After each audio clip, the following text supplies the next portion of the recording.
श्रियकान्ताय कल्याणनिधये निधयेऽर्तिनाम् श्रीवेङ्कटनिवासाय श्रीनिवासाय मङ्गलम् लक्ष्मी सविभ्रमालोकसुभ्रूविभ्रमचक्षुषे चक्षुषे सर्वलोकानां वेङ्कटेशाय मङ्गलम् श्रीवेङ्कटाद्रिशृङ्गाग्रमङ्गलाभरणाङ्गये मङ्गलानां निवासाय श्रीनिवासाय मङ्गलम् सर्वावयव सौन्दर्य सम्पदा सर्वचेतसां सदा सम्मोहनायास्तु वेङ्कटेशाय मङ्गलम्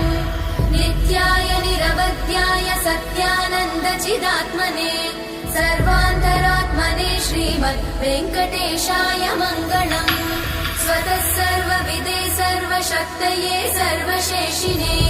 सुलभाय सुशीलाय वेङ्कटेशाय मङ्गलम्।